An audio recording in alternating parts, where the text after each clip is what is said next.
When the limitations are high, we might respond in fear. And when we respond in fear, we suffer a lot because we put all this negative meaning on our lives and we reject what we're experiencing. And, we feel a lot of pain. It's not about the limitation. The active ingredient is how we respond, like what we do with it, the quality of being that we bring into it and through it, like how we meet whatever has arisen.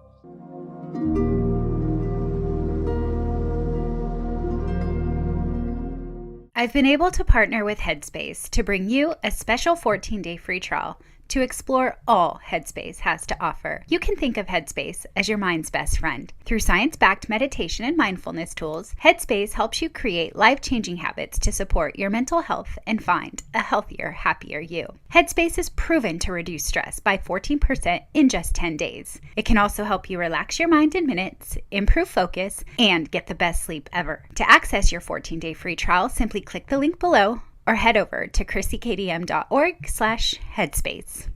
I'd like to welcome a very special guest and author of the book, A Walk in the Physical, Christian Sundberg. Christian, welcome to the show. Thank you, Christina. It's an honor to be here.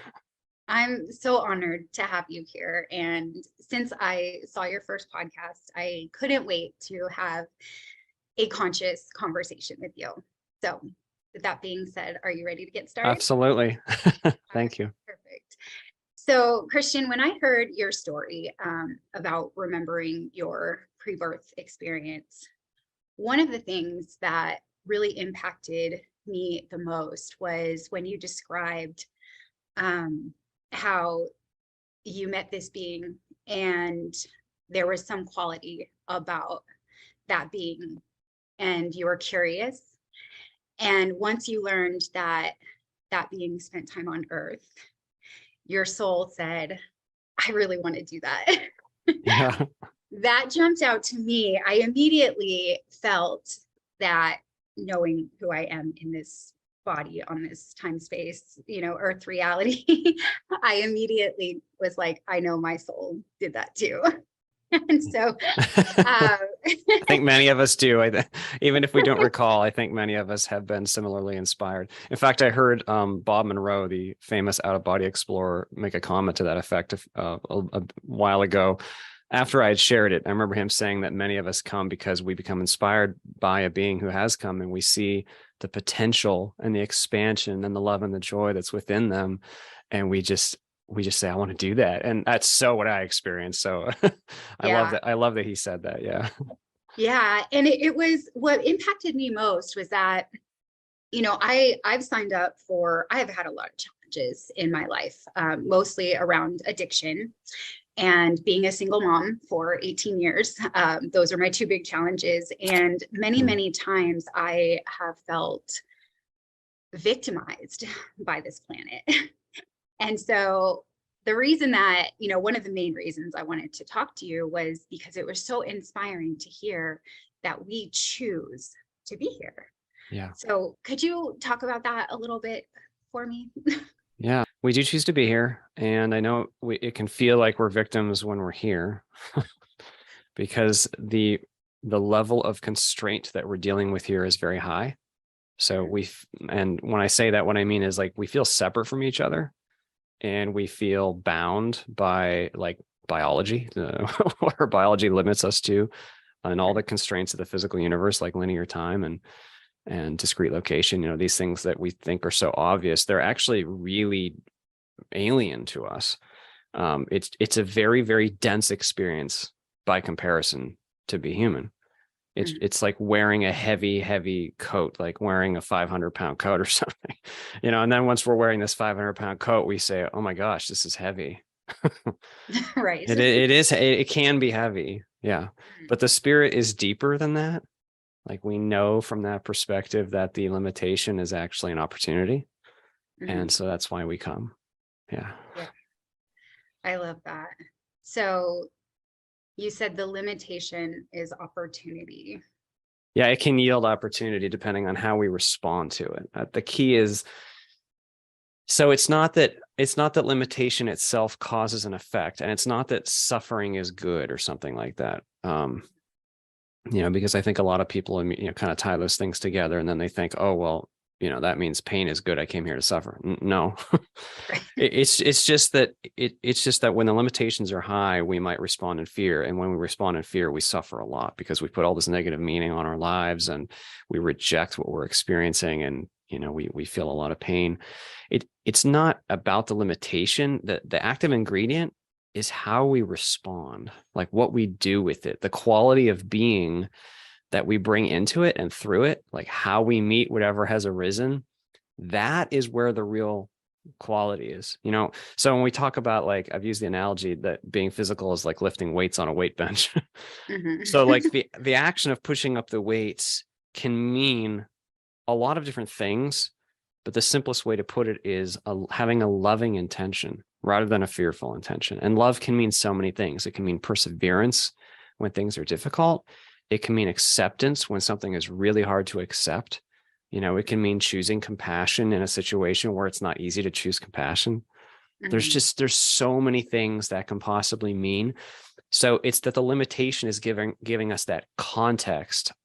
And I call it the counter pressure of circumstance. Circumstance is giving us this counter pressure. We get to then pit ourselves into it and against it, you could say. I don't want to say against, because it's not like the physical world is in any way adverse to us. There's no opponent. I just mean that we are able to shine who we really are in and through it by making choices and by bringing forth a certain quality of being. And that's like, so to put it in a metaphor, like you could say, when you're sitting on your couch, it's really easy to, like, I don't know, watch Survivor, the show Survivor, when people are like out on an island and they're starving, and they're having to do all these physically demanding challenges and then vote each other out in this reality show. Right. It's one thing to be on the couch. It's another thing to go there and starve and have to make choices. Physically incarnating is a little bit like that. Like it's one thing to like say, so to speak, I don't want to limit this too much with words, but it's one thing to say, I am of joy and I love you. It's another to actually be on the desert island starving. It's another one to be here and be a single parent, or to have someone, to be someone who has an illness or something, and then to see how you respond. That's another thing. Yeah. Sorry, it was a long answer. No, it's okay. I love it all. There's so many different threads that I want to go with that, but what you just said about, being with an illness or with, some sort of limitation. I remember in your story when you chose to come here, you saw like a blueprint or like a flow chart kind of what that would be. So do we know the limitations or the possibilities of limitations before signing up to? Yes. So we do. What we see is the context, the full context. We have a really good view of the circumstances, the body, the parents, the society, and all the prediction of how that life might unfold. I use the word prediction because that's really what the pre-life review is. It's not set in stone. It's not like you're reading a script that now you just have to go live out. It's not like that. It's that you start from a point of, being incarnated and being born. Actually, incarnation often happens before birth, so it's actually pre-birth. But you start from this point, and then as you experience birth and growing up and getting older and going and making all these choices, there's so many things that might unfold, and the system is just really good at predicting that. So it can see the potentials. But what I reviewed primarily wasn't events. I mean, there were events in it. What was of primary interest is what it would be like to be me, like to have the experience of being Christian, because really what's going on here is you're having an experience. I'm having an experience. The person listening today is having an experience, and the nature of that experience is what's really going on. It's not so much about, there are events happening, there are circumstances happening, but it's like, what does it feel like to be you? Right. So that was what I reviewed before. It was like, what would it feel like to be Christian, and what avenues might unfold, and how might it feel like to be exactly in that place? Like even right now, like all the way out this far into the life, What is it Mhm. like? What does it feel like to be me? I don't know if that describes it well. So we do see, we do see that ahead of time, and we Mhm. see the opportunity that that affords, and we do sign up, even though part of that is forgetting that we that we did that. Yes, I was just going to ask you because we're talking about you because you remember, and like I don't remember. I resonate with everything that you say, and I just do know now that somewhere I had a similar experience, but you remember. So what I was going to ask is that, similar to all souls that decide to incarnate on Earth or in Earth? I know you say there's no distance, so is it on Earth or in Earth? It's that Earth is appearing in us, actually. But yeah, Okay. Ooh, yeah, I love that. Yeah. yeah. So you just said Earth is being appearing Yeah, in it's us. appearing on the movie screen of your awareness. Your awareness already existed before. But anyway, not to get away from Yeah. your question. Yeah. Yeah. No, I was just going to ask about that because we typically, and I know for myself, even though intellectually I have read so many things, I've meditated, I've had experiences, most of the time I walk around believing that I am in my body. But Yeah, the that's normal. body, yeah, That's normal. but really the body is occurring in our minds. Would you say that's correct? Or how would you describe that? Yeah, the body, I don't want to specify it to the mind. The mind is the experience of the body is occurring in our awareness, in consciousness Okay. itself. Yeah. Um, so as a just as a small tangent, but I just find this helpful. Like today, if you lift up your hand and you spend a few moments closing your eyes and feeling the aliveness in your hand, I'm doing this because it's very tangible. It's like right now, it's right here. Mm. The aliveness in your hand, if like, how do you know that you have a hand? You can ask yourself that with your eyes closed, and you might feel like air moving across the surface of your skin. I don't mean that sensory experience. I mean the aliveness that's in your hand. Do you feel that aliveness? Mhm. So that aliveness, I won't go into a full exercise here, but if that aliveness is itself the living consciousness that you are, Mhm. it was already there, and it doesn't have a boundary to it. Actually, it doesn't have an edge. Like if you investigate that aliveness closely, you'll find there's no edge. Right. There's the experience of an edge as wind blows across your fingertips and you feel Mm. a I'm boundary. doing it actually right now. I was Yeah. doing the So experience. anyway, so what happens is, I mean, that's a very simple example, but I think it is actually really powerful because if you go far enough into that direction, there is what I don't want to make this sound stimulating for the ego, but there is an inversion point where if you go deep enough into it, all of a sudden it all kind of flips around, and you can become this is very tangible, very tangibly experientially aware that the physical sensory data is occurring within you, and that your body of awareness is actually way bigger Mhm. than the little sensory data. But anyway, Yeah. usually on Earth, as we walk around, we become deeply associated with the form, with the sense data, the Mhm. sight, the sound, the touch, and the thoughts, all the thoughts. And the more we focus on it, the more firm and real it is.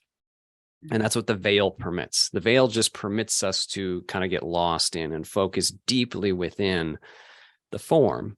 But like children, for instance, who haven't been here as long, really young, young babies, they don't have as much form association yet. So they come and go a lot more freely. They're a lot more open to it. Usually by the age of, like, I don't know, 4, 5, 6, something like that.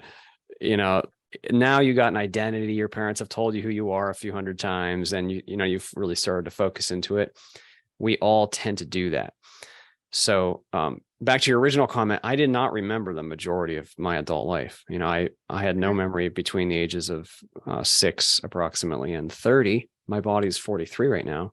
Mhm. And, when the memory returned to me, it was very like the most natural thing in the world. Um, it occurred after I took up a long-term meditation practice, and I was able to, and I was no longer so deeply associated with the form. I really deeply investigated that aliveness, that consciousness that is here now.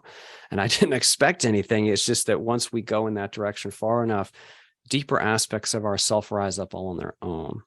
Mhm. Yeah. Yeah. I don't know if that speaks to your That's, question, your original question. I don't actually remember my question, but I love Okay, all no of the problem. information that you just gave. No problem. So I wanted to, well, this might be a roundabout way of Sure. getting to the question, but so you mentioned that you didn't remember from about 5 or 6 to age of 30. Yeah.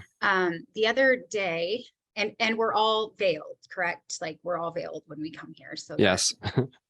we can be in this experience. So we can be human. Yeah. Yeah. Yeah. So the other day, my son and I, we talk about, the truths of the universe, and we talk about God a lot and what our purpose is here. And he asked me, why do we forget? And I was doing my best to tell him what I think I know. And he said to me, he's 8. He said, wait, so you know how we don't remember much before we're 3 or 4? Is that because we actually do remember? and then we learn all the things that humans learn on this planet. And I thought, wow, my kid is so That's not a bad inquisitive. thought. Yeah. Yeah. Yeah. Their neurological system has to develop, and it's so, we start blank. Like when I remember the day I was born, and I had no understanding of what was going on at all. Yeah. So we start with like a blank slate as the human character, but the deeper us we are absolutely not a blank slate in how we arrive. The soul has a ton of experience it brings with it and arrives with. And yeah, and then the veiling allows you then to get lost in, so to speak, the human character, so that you can have the experience of just being that person and just having that experience and having the perspective of being that person and not the perspective of being all that is. Yeah. Yeah. Yes. And I remember, I don't know if it was an interview that I watched from you sharing your story, or if it was in your book, but I remember you sharing an experience about being 3 or 4, and you just had this assumption that everyone could feel each other's feelings, and you were so excited. And it brought back a memory of when I was young, and my parents they were having like friends over for dinner. And I just remember being so excited to jump into the conversation, and they all laughed at me, and I cried, and I ran to my room. Oh yeah, because you couldn't articulate yet. Right. Yeah. And because I must have, I am an empath. I'm very sensitive, so I can feel a lot what is around me. But I remember I was so excited to share it, like Telepathically. I was, Yeah. there with them. Yeah, because in higher systems, it's just like that. You show up, you're excited, and you want to connect, and that automatically happens because intention. We're telepathically connected all the time. Well, we still are telepathically connected, actually.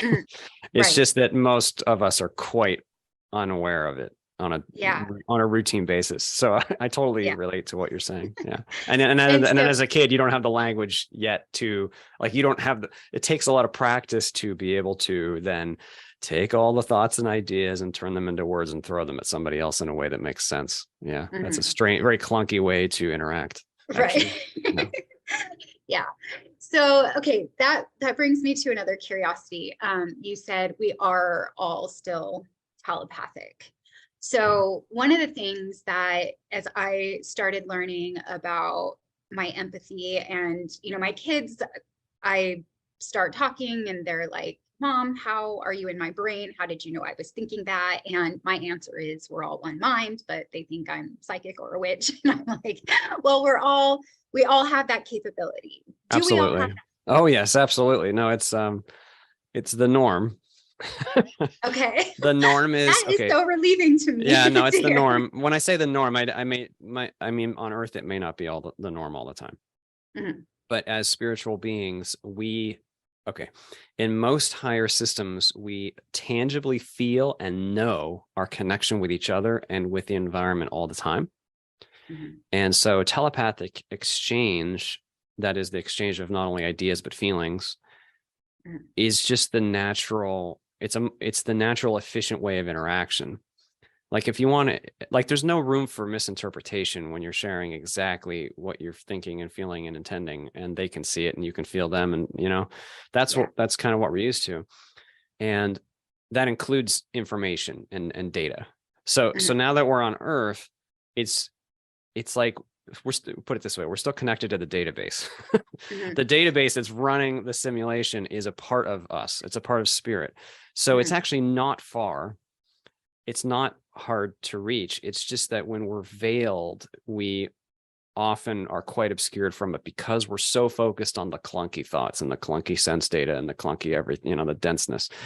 Mhm. Usually that intuitive connection is very fast, very instantaneous, kind of comes in complete chunks, and Mhm. it can be inexplicable. Like you might know something that you have no conscious on the human level way to know Mhm. that, because you are connected to the information and to the source of it all, and it's quite normal. And then if we develop close relationships with others, especially if the relationships are genuinely loving, real genuine love, that's like an open bridge.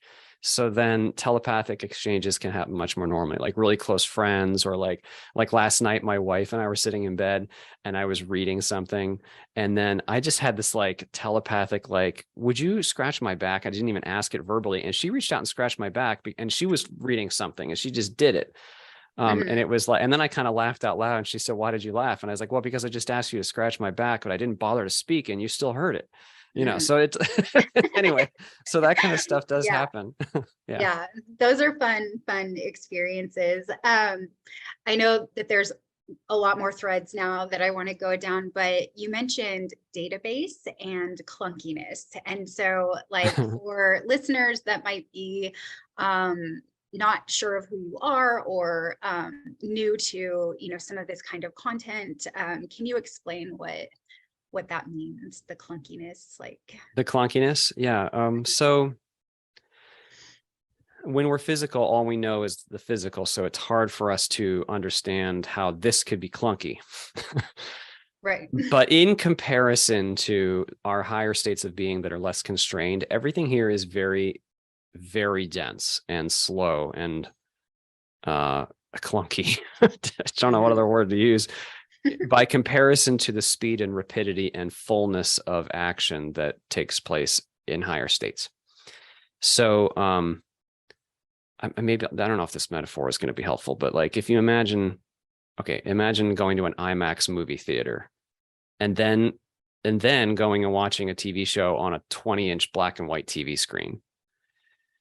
The black and white TV screen is much smaller. It's black and white. It can't convey nearly the same bandwidth of content.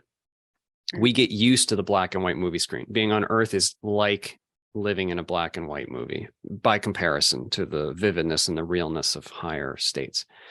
And but this change is not just in sensory data, it's in vibration. So what I mean is, this is hard to describe. Our higher state is very open and connected, and our local state is very dense and firm. You could say firm. And so for instance, on Earth, if we intend something, it does not automatically immediately happen. Like if I intend right now to go to California, it's just the odds of that happening are almost impossible. I'm Right. not going to expect that. That's not how it works. But in thought responsive systems, higher systems that are much more fluid, if you intend something, if you think something, it immediately happens. It immediately affects the environment, and it's real. Like you can see it. I mean, it's very tangible. Mhm.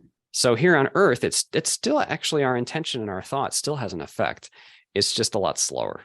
And there's a lot of us in the game. There's a few billion of us playing, at least just in the human roles, not to mention the other roles.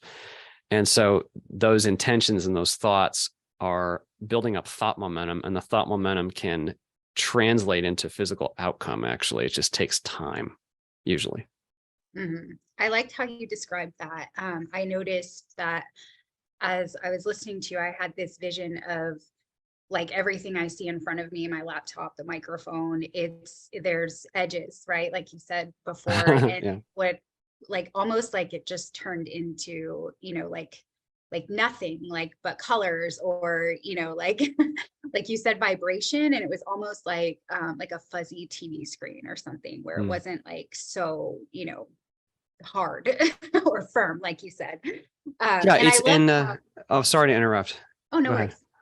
I was No, just go going to ahead. say it's the firmness is not just definition of objects. That's a part of it. But and Mhm, the reason I say that is because in higher systems you can experience objects that are even more real, more tangible, more colorful, more whatever. mhm, It's just that here there is a density of vibration that has come to the I don't know how else to describe it other than to say there are layers of preceding energetic action that have taken place that have to culminate in a lot to reach this level of density and to actualize. So we're like engaged at a very, very it's like we're locked into a position while we're incarnated. And uh-huh, this locked in position is very low vibration by comparison, but also very powerful because we're locked into such a dense position.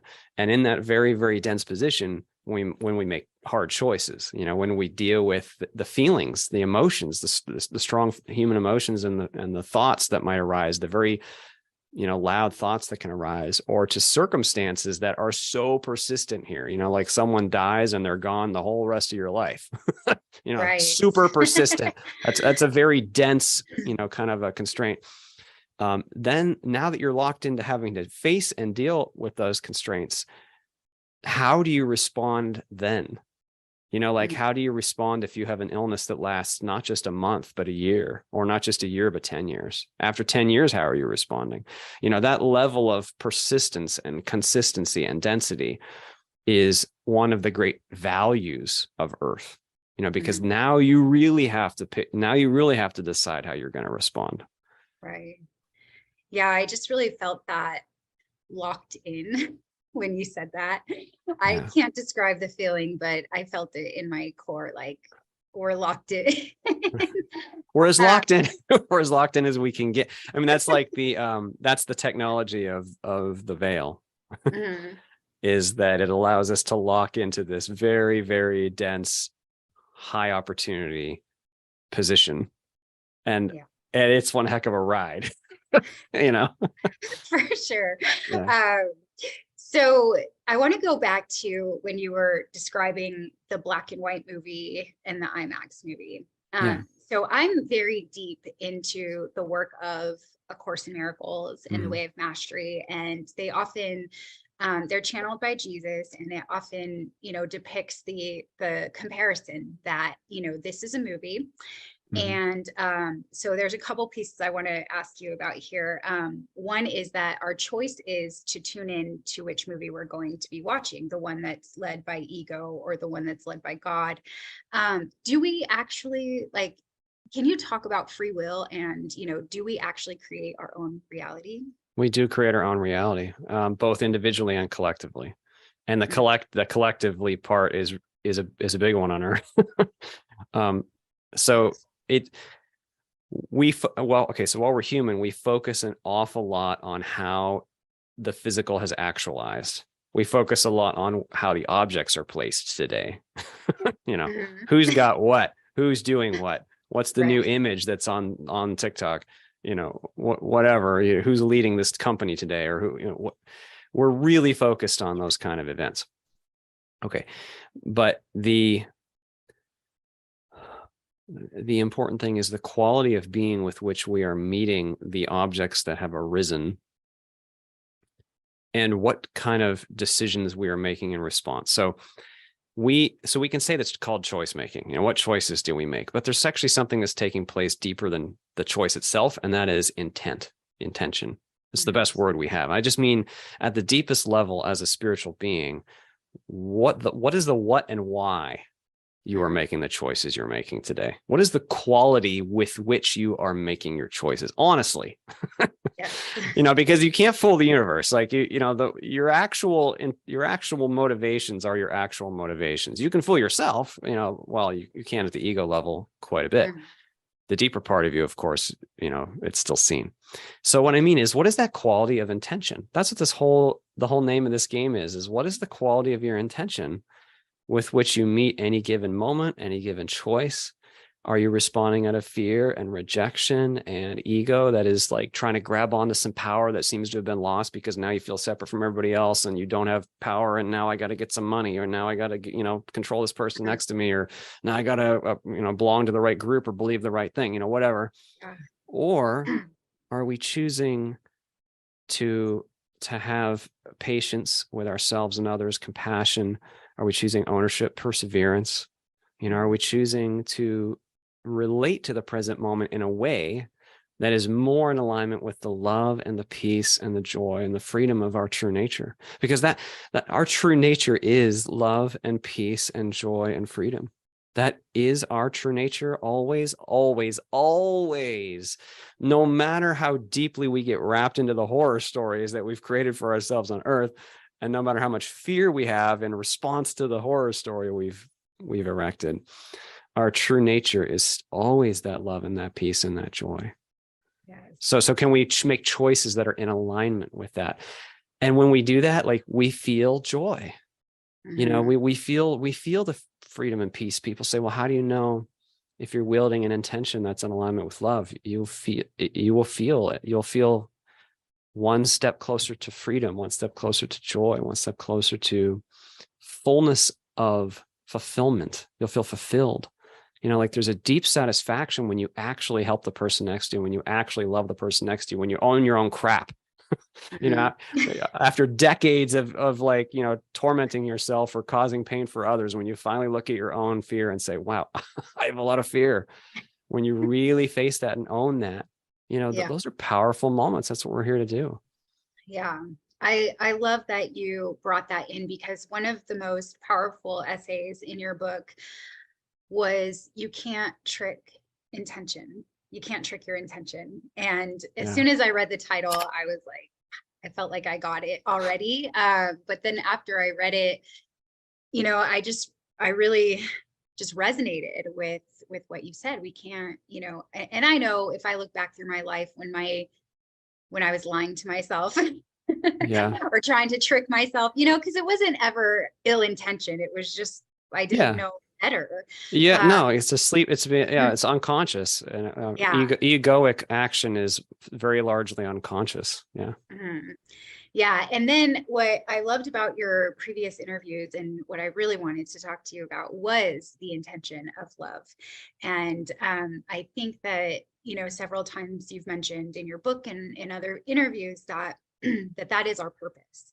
And that is actually what got me to start paying attention. I was coming out of treatment for an eating disorder, and my treatment team said, go be around 12-step, go be around recovery, go find a church or a spiritual center. And I opened up the calendar to one of these spiritual centers, and it said, there wasn't, I didn't look at the sermons. I wasn't going to go to those, but I saw Real Love was a group, and I had no idea what that was, but I was like, that sounds like something I need. And that's what started everything. Well, I'm sure it started in treatment, but the book was Real Love by Greg Bear. And that's, for 14 years, 15 years now, it's been my intention to learn how to love unconditionally. And so, can you talk about love a little bit on the other side here? So when we talk about, love is one of those things that's almost impossible to actually talk about. But when we talk about love, we tend to talk about like the feeling, the emotion. And then like we think about what type of love, like, the Greeks had 7 or 8 or however many different words for love. Sorry, I don't remember, but there was like, familial love and romantic love and friendship love. And so when I use the word love, it's just the best word that we have. It means that which resonates with and aligns with our true nature, because our true nature, we are all one. We're all connected and a part of each other. We're all drops in the one ocean. Love is that which then is in alignment with the truth of that connectedness. It honors it. It celebrates it. Love is like a boundless celebration. It's the nature of life. It's lifting up the other and the beauty of creation and celebrating it, celebrating the beauty of existence itself, or not even needing a form, but yet yet serving the other, not just as the self, but as wonderful. I don't know how to describe it. Whereas fear is it's not duality itself is transcendent. So I don't mean to make it sound like there's a true opposite called fear. Fear is a non-native response. It's a response to a non-native set of limitations, wherein we buy into a perception that's not in alignment with the truth. So if we feel powerless, we feel fear because our true nature is very powerful. Or if we feel that we're not worthy of love, we feel fear. And then we do whatever we can to try to fill that hole.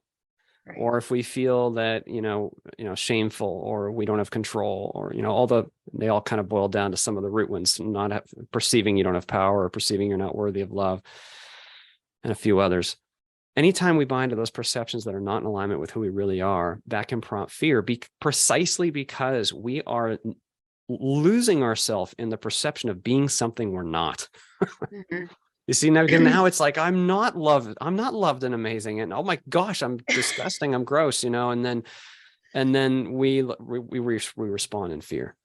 Mm-hmm. But I like to say that fear is just yet unevolvedness. It's just a synonym for that, because it just means that there's a part of our experience here that we haven't yet fully integrated. When we fully integrate the experience, when we fully accept ourselves and everything we feel, when we fully feel it all, when we do that, there is a profound expansion out to that point, and we discover the love and the peace and the joy that we really are never left. We never, ever lost it. We never lost it. But now we've gone out to this limitation, this circumstance, this relationship, this drug addiction, whatever it is. Mm-hmm. And when we really integrate that and find who we really are in it and heal it, now we've expanded out to that point, the native love and the native joy and the native freedom that you already are and never lost. Like we never, ever, ever lose that. So back to your original point, love is what we are. It's just the description of what we really are. And, a lot of near-death experiencers return and they can't even there's no words on the absolutely profound depths of blissful love that exist for you. There's just no way that we can possibly articulate. It is absolutely unconditional. I know some people really get up in arms on that because they want to defend conditionality because of beliefs, but it's completely unconditional. Yeah. Love is an unconditional acceptance and lifting up and empowering of the other, the apparent other.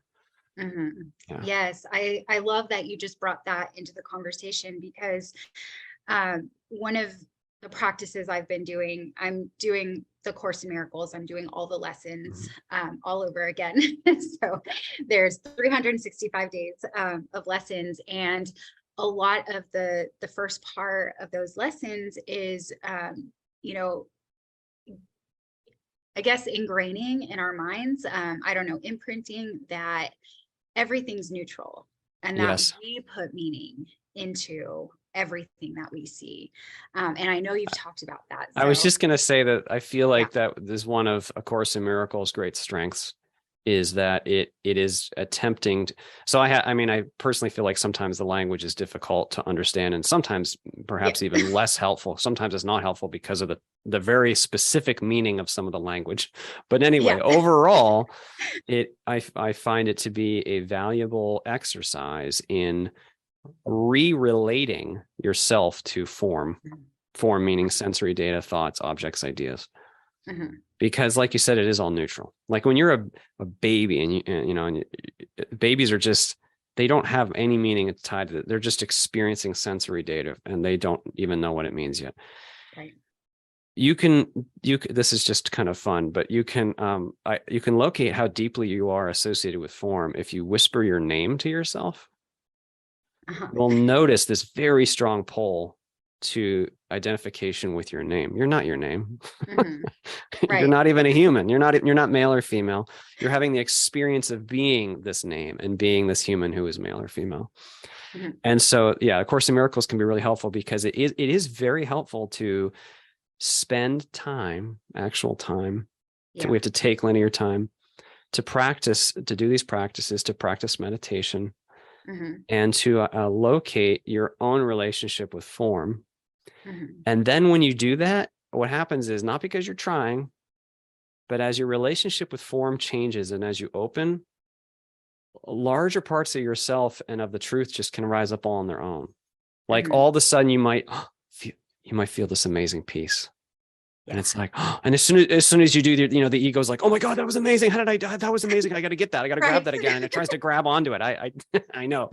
Yes, clings. It's got to cling. I understand. But that's okay. That's okay. So if we notice the neutrality of the form, then there is this space that we create for that bliss and that joy to arise. All form actually is neutral, even pain. I know that's really hard, but like I remember the last time I had the stomach flu, I really, there's certain, so I'm very sensitive, I'm a very sensitive person. There's a lot of the human limitations set that it's been difficult for me to fully accept. And Mhm. one of those things is being nauseated or vomiting. I'm not a fan of that. I don't think anybody is, but I really don't like it. So the last time I had the stomach flu, I was laying on the floor in my bathroom, and I just tried to really identify the sensation itself. Yeah. Like, I don't need to reject this. I don't need to resist this. Yeah. And then I noticed it is not a disassociation. Actually, it's actually a move away from it's a full awareness, full alertness. I noticed that in full alertness, even the sensation of vomiting it was happening. It was neutral. It didn't need to be a source of suffering. Mhm. And there's actually I don't know how to describe this without making this sound improper, but like there's actually a joy beneath all experience, Yes. even Oh, I love painful that. experience. It's the Yeah. resistance that hurts. I'll just say it's the resistance that hurts. It's the meaning that we put on it. That it's a rejection of ourselves or of somebody else that hurts. I'm not good enough unless I look a certain way, or unless I do a certain thing, or unless I respond a certain way. No, no, no, Mhm. no, that's not true. You are a beautiful, powerful being. Mhm. And all you have a choice then in how you respond to all the neutrality, all the neutral form, dense but neutral form that has arisen in the physical experience. Yeah, I love how you describe that. So one of the things that I do is I facilitate authentic relating modalities. I'm not sure if Mm, you're familiar, but one of them is called circling. And what we mm, do is just explore what it's like to be us in the body, in the room, in the mm. present, without labeling it. And a couple of months That's ago, awesome. I was playing basketball with my son and my daughter, and I'm really competitive, so I was really into it, and I sprained my ankle like really, really bad. And I was resisting until I was sitting there and I noticed that where my ankle was, it just felt like this big ball of like the pain. I went into the pain and it was a Huh. big ball and it felt like kind of mushy and it was such a like crazy experience because it hurt. My body said it Yeah. hurt really bad. And I had to crawl around. It was a really bad sprain. And what was that But ball made of? it was like energy. It felt, I don't feel it now, so it's hard to go Yeah, I back. understand. I And, just, but I noticed it was like a puffiness that, kind of almost like it was protecting my ankle in a Mm, weird way. Um, and so, yeah, I just loved how you described that because that's one of the things that I know gave me a lot of relief when I started like learning the truth of who I am was that, oh, if we put meaning into, if I put meaning into this and my yeah. thoughts are creating my feelings and my feelings feel like they're suffering, Yeah, well, that's a like a point to a little bit of freedom, a little bit of relief. exactly. Oh yeah. No, and then that rabbit hole goes very deep Yeah. because we really are incredibly free, Mhm. but we have put a ton of meaning on the physical. And then what happens is then the ego even tries to justify its lack of control, like no, I don't have power because that means that I actually have to, like, there's some reason that I have my egoic excuses. Mhm. Well, that's why quality of intention is so important, because we have to have the willingness. We don't have to. We may choose or may not choose if we wish. Yeah. The willingness to acknowledge the quality with which we're even making that choice. Like, as an example, some people are afraid of success. I know it sounds, it sounds crazy, but some people don't want to, like, for whatever reason, it might be fear of failing. So they don't want to succeed because then they can't lose the thing they fear to lose. Whatever it is, at the bottom of all of our little games we play within ourselves, where is the fear?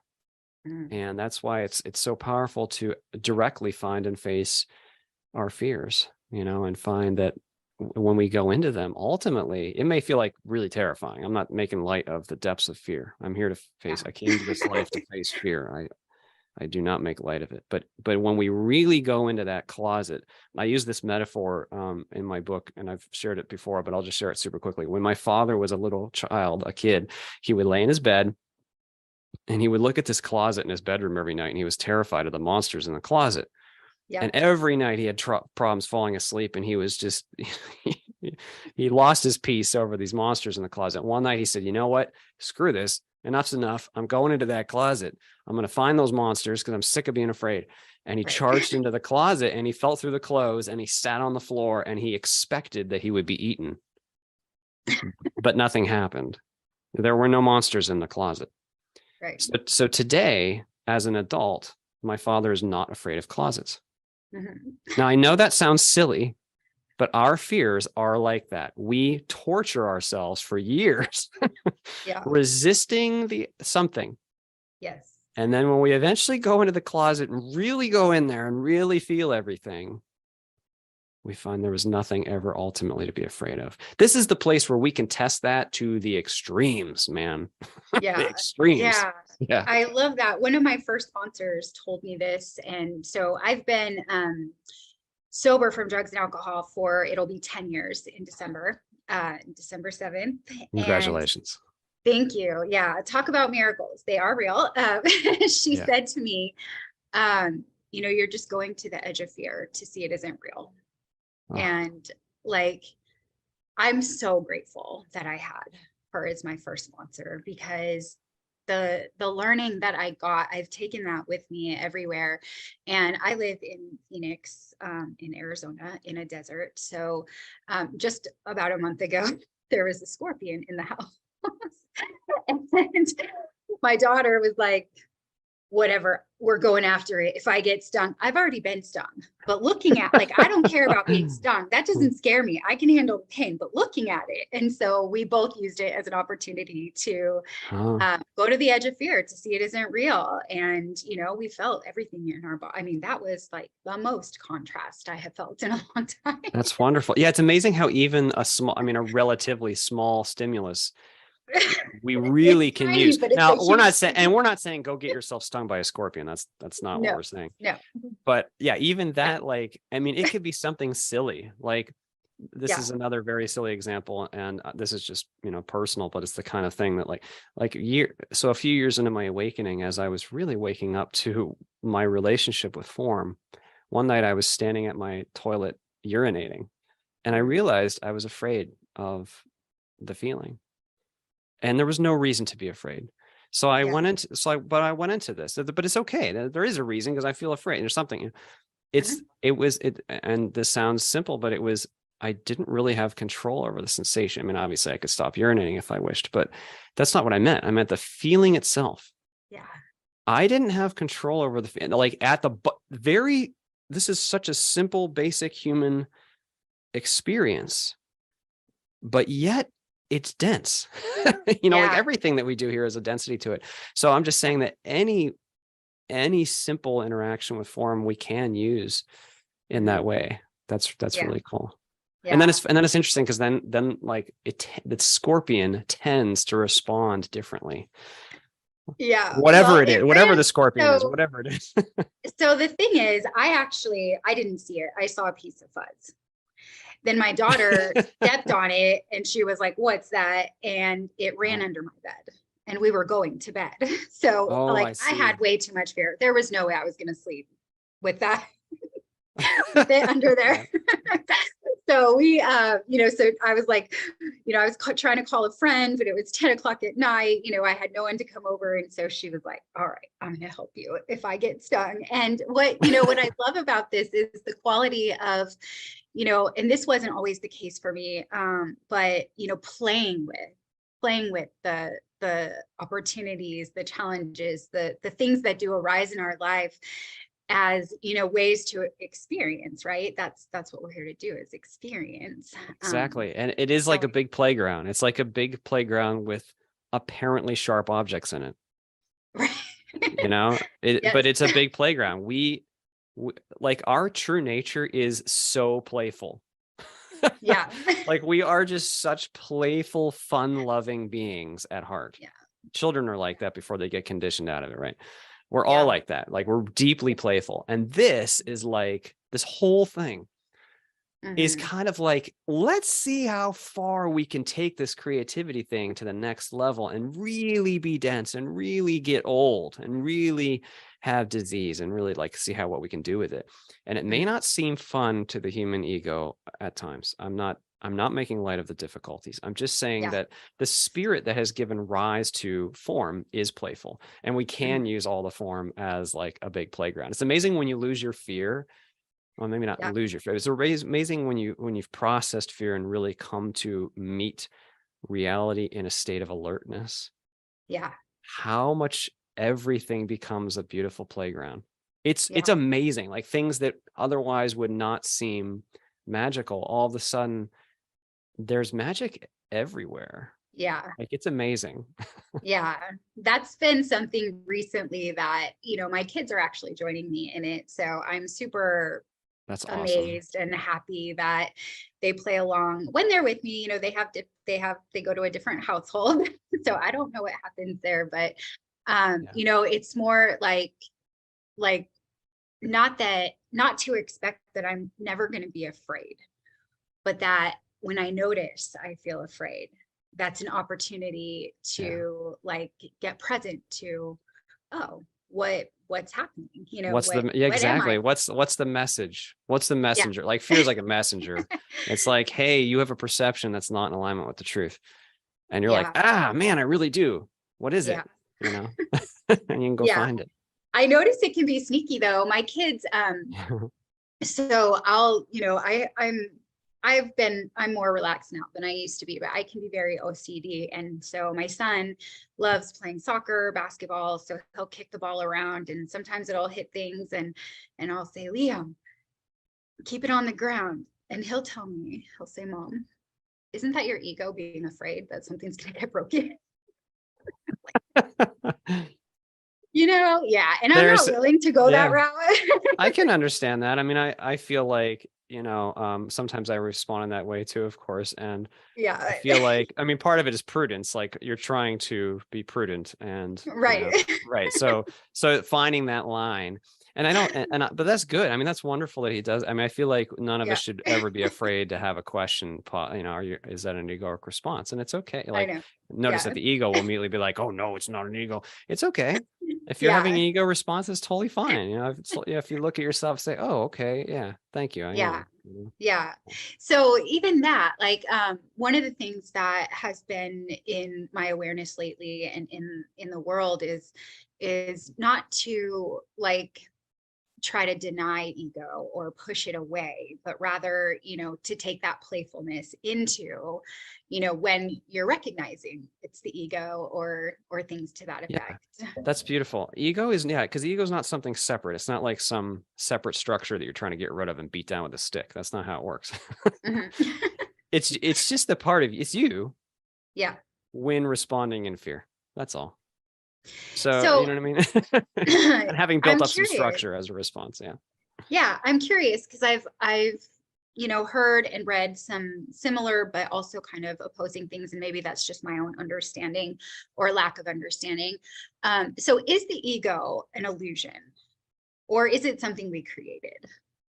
Like, I get stuck on that sometimes. What would you say? So the way that I use ego is the portion of the self that is responding in fear. I don't mean ego as in the existence of a separate human personality, which is how some people use the term. So all form is not fundamental, including thoughts, emotions, patterns of the mind, Mhm. including ego structures. Those are all not fundamental. They're all made of the stuff that is fundamental, though, which is consciousness, spirit. Yeah.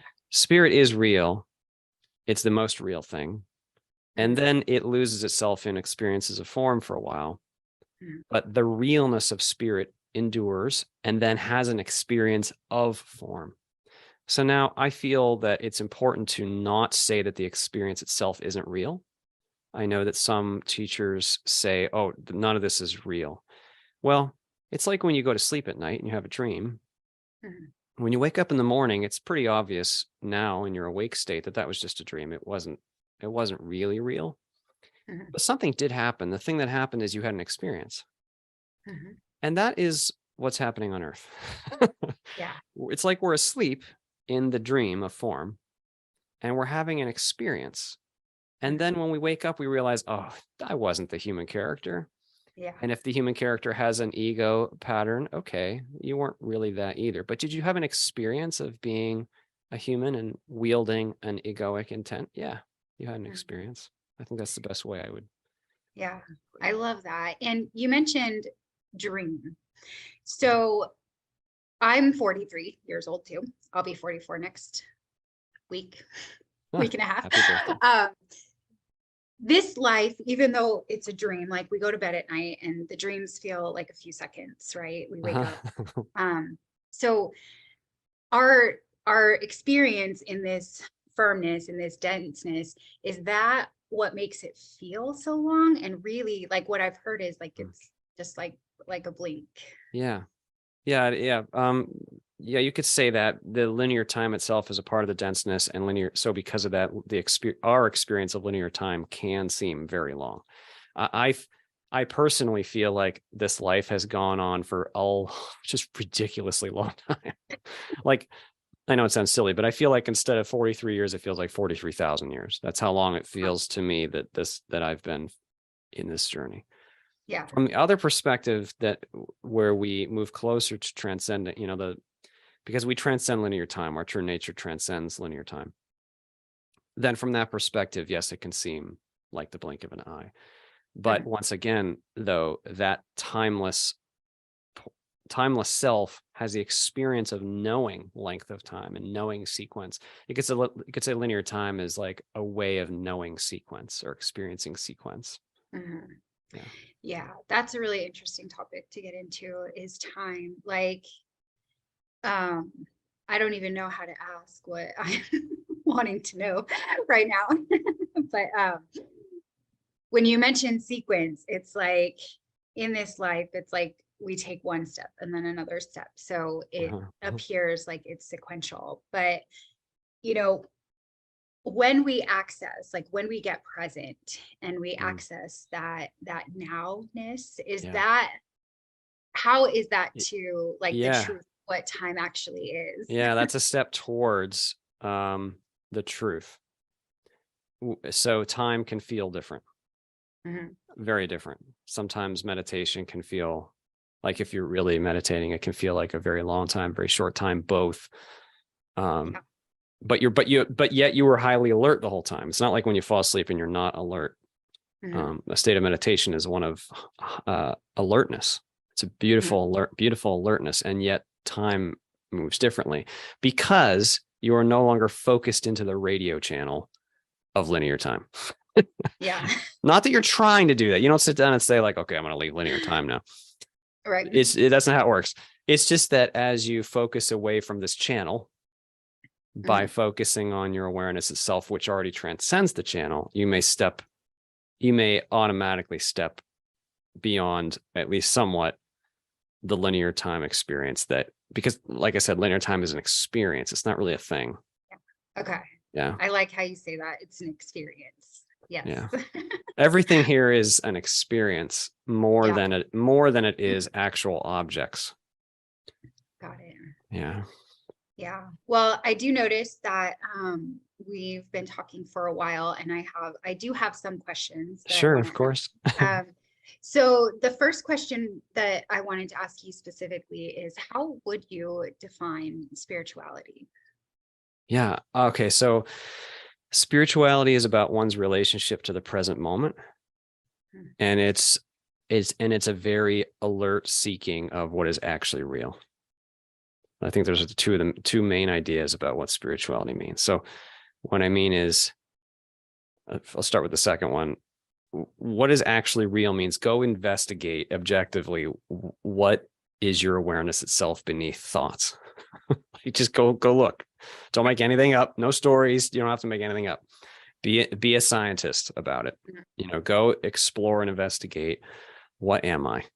Underneath don't settle for thoughts. More thoughts will immediately come up. Your mind will say like, oh, well, it must be a form, must be this, it must be some idea. Go deeper, go investigate.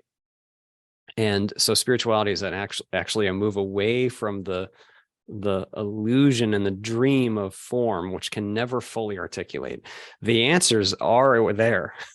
The truth of being is always what you are. So it's always available to you. Yeah. I love that question because, yeah. There's so many ideas or made up constructs about what spirituality is. And so I love hearing the truth about what spirituality actually Yeah. is. And then in the first one, it's about your relationship to the present moment. So that is, how are you using this? Well, what are you doing? Who are you right now? Mhm. Like I love, there's a Bashar quote that I love. Circumstances don't matter, only state of being matters. That's so powerful. It's not just this abstract thing. It really is incredibly powerful. And so spirituality is about refining that quality of being towards love and past fear. That's really what so then, people, of course, people then say, oh, but I really benefit from a system, a belief system, an action. That's fine. That's good. We're physical. We're beings of form right now. So where we are in form, we often benefit from form. Like we can pursue a tradition. It's important to have time set aside for a spiritual practice. That's all important. It's just that spirit is much bigger than, transcends the form itself. It operates through form, but it isn't the form. The form isn't the name of the game. It's not what you believe specifically that's going to be the active ingredient. That was like one of the main things Tom Campbell said back in the day, 13 years ago, that kicked me down my awakening path. Like it's not your belief itself is not the thing that is going to be the active ingredient. How do you use belief? How do you use belief? What do you believe and why? Or, because many people use belief because it's terrifying not knowing. That's okay. When you're ready, it's okay to walk off that cliff and say, I don't know. I don't know. It's amazing how many answers are there when we're ready to do that. Yeah. So I told you, I don't know if I did it while we were recording, but I have been using your book as an oracle. And today, the message that I opened up to was thinking as distinguished from being. And I highlighted the only things that separate you from the native transcendence are the thoughts, judgments, and beliefs that you have decided to cling to and formalize over a lifetime. Yeah. So I love that. It circled right back to how I started my day. That's wonderful. Yeah. Yeah, I know that's not simple because we really get deeply associated with the form. We take it really personally. Yeah. I understand. It's just that there isn't ever anything actually separating you from the fullness of who you are. And there is incredible joy in that. Oh, one other thing that I just felt strongly nudged to mention. Okay. Sometimes when we think about the action of moving away, it's not even an action, but I'll use the word action. Sometimes when we think about the action of moving away from form towards the transcendent, or from form towards awareness itself, we feel like we're going towards nothing. Like there's nothing there. Like when you first start meditating and you sit down and you're like, oh my gosh, I have so many thoughts. I have to pay the bills. I got to feed the dog. I got to do the things. And then as you focus on something neutral, or as you focus on the breath and you take time and you go and you spend time and you go deeper into that, at first it can feel like you're going towards nothing, like away from something which is real and towards nothing which is not real. But this is very important. Oh my goodness, that awareness itself, which transcends all form, is full. not empty. Yeah. It's full of life, and it's full of tons of other form. So some people who meditate a lot actively and they're ready, they may experience out-of-body experiences. I know I've had out-of-body experiences, very eye-opening experiences. And when you have these experiences, they're not subtle. It's not like a little wish-washy dream. It's like an IMAX movie in comparison to a black and white television. Mhm. And that was always there. And it's actually incredibly fun. Yeah. But I'm just mentioning that because it seems at first like you're moving towards nothing when you're so deeply associated with dense and clunky form. But when you put down the dense and clunky form, things may rise up that are not nothing. They could, I could say there are other realities of form within our being, and they can be engaged as well, even as our beingness itself transcends all realities of form. Mhm. Yeah. Yeah. Wow.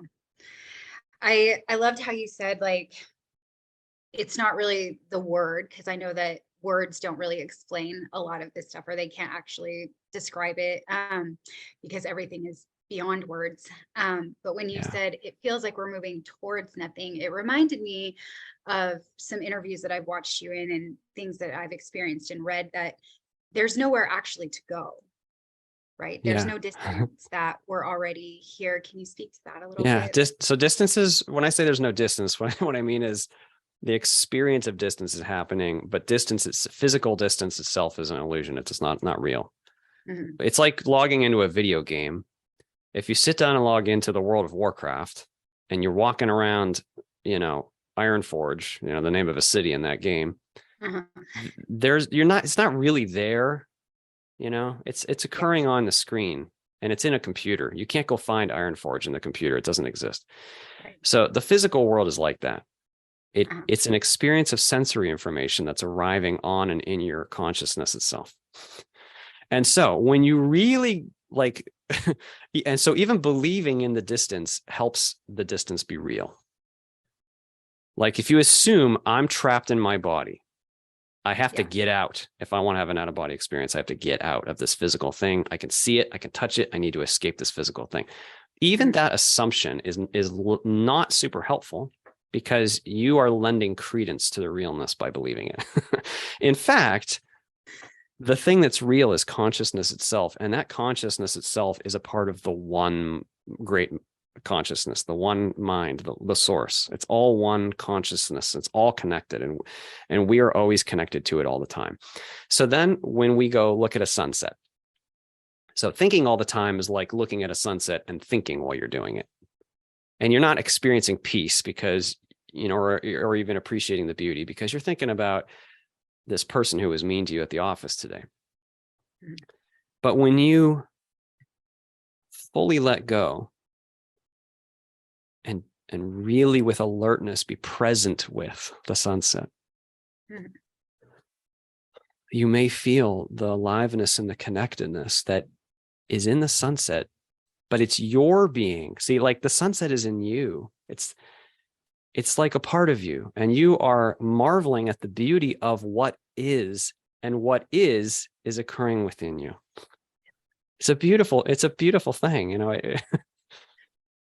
Yeah. I love the way you describe things. And that reminds me, it actually leads right into my next question. I remember reading or listening, probably both, to when you felt like the sun, and when you were coming into this life as Christian, and you were afraid, and you felt what you would call God. How would you, I know words aren't going to do it justice, but how would you define God? Oh, that's the hardest question. So there are no words at all. We only can use metaphors. God is the sentient, loving, conscious foundation of all things, both personal and impersonal. God is the ocean of all that is, of which you are a drop, your soul being one inseparable drop of. Mhm. God is the most close friend and lover and parent. and beyond all those things, the substance and the great I am of all things. The great I am of all things, or the source, I think would be the simplest ways to try to describe that what we call God. But I could just say it's the thing that's most familiar to all of us. like basically we're all running around trying to find God every day. We might not call it that, like we're trying to fill this hole. We feel separate from each other. We feel powerless. We feel unworthy of love, and we gotta earn the love. We gotta fix the problem. We're all seeking that the bliss of oneness that we already have with God. Yeah. Yeah, I don't know what other words to use. Yeah. I love how you said that, though. It's what we're searching for all the time. So when I got sober, Yeah. it was step 2 came to believe that a power greater than ourselves could restore us to sanity. And in that step, I had to redefine God from Yeah. the way I was brought up to believe. And since then, my coaches, my sponsors, my mentors, whoever I'm working with,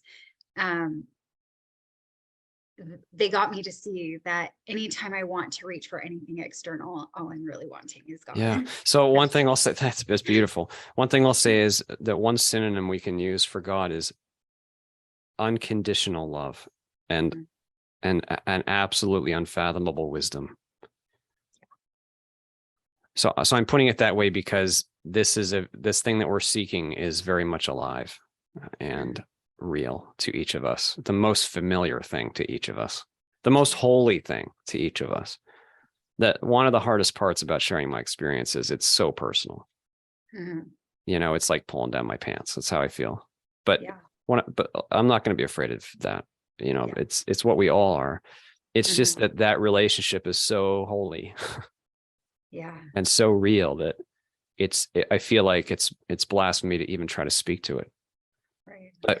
But we all know that, we all have that connection deep down. We all have that, in the Christian terms, we all have that relationship. I don't tend to use the word relationship because that implies it's totally something else and you're over here and it's over there and you got to relate with it. It's kind of like that. It is that, but it's also not that because it's your deepest nature. Yeah. Yeah. I love that. All right. My next question, I think we might have already talked about this, but probably in a different way. So what would you say, having your experiences and your knowledge and your wisdom and just who you are, what would you say is the purpose of life? Yeah, the purpose of physical life is the expansion of love and joy through the experience integration that occurs through integrating experience and through choice making, through learning and growing, not intellectual learning of the being to choose love rather than fear. So it's an expansion of love and joy through the growth and actualization and growth of love and the integration of all the perspectives and situations and roles that beautifully occur on earth. Like to be you as a human and as a woman or a man and as an American or a Chinese person or as whatever, as a child or as an older person, whatever you are, whoever you are, all these forms, to experience being that, exactly that today. And how do you respond to that? And then that experience, it becomes and is very precious to the soul. The soul treasures like more than gold, the precious experiences it's been able to have, the perspectives that you've had, the relationships you've been able to build, the love that you've been able to create and foster and share. Oh, it's more precious than gold. Love is, you could just say very simply, love is the reason. Yeah. I just want to sit with the energy of that for a minute. It's so beautiful. Like I just felt that so deeply. Yeah. When you said love is the gold, it just hits my heart. I know. So, it's sacred. It's sacred to all of us. Well, and it just, when I hear you speak and others and it's just, we're not here to become a CEO. We're not here to, whatever these life things are that equals success. Like that's not it. And so We can if we want, but yeah, that's not it. yeah, as part of the playground, but I just love it when I hear and feel the truth. So thank you Yeah, so that much. it reminds me of a near-death experience. I've quoted this so many times and I forget whose it was, and I'm sorry for that. But there was a near-death experience I read where this individual had their life review, and they remembered they saw and experienced going down to this river as a child when their parents stopped at a rest stop and they had a bucket of water, and their parents had asked them to bring water to the car. Mm-hmm. And when they filled the bucket of water, they noticed a dry tree out of the way, and they went over and watered the tree and then brought the rest of the bucket to their family, and they never thought anything of it. But it was such a celebrated moment of their life because it was just a loving act. There was no benefit to the person. It was just in fact, they had to go out of their way a little bit to water this tree. And that is so important. The small stuff is the big stuff, the small loving things, the moments when we face our fear and own our crap, the moments when we really are acting in kindness or simple joy. Just like, let's say you've had a long, difficult day and, and there's someone playing outside. Do you go play with them? Yeah. That's the beauty. It's not about how many objects we've moved around or how much money we have. Like that's none of that's gonna. It's like accumulating gold in the World of Warcraft. It's not going to mean anything Right. when you're outside of the game. But what is of great value is who you are. Because who you are lasts and endures and actually shines far brighter past the end of the physical. Who are you today? That's the real question. That's the real opportunity. Yeah. Okay, the final question, because whether I'm coaching or making content on TikTok or now in this podcast, I always want, people, whoever's listening, to walk away with, bits of information. And I'm sure that this entire conversation, there's so many nuggets that we could pull apart.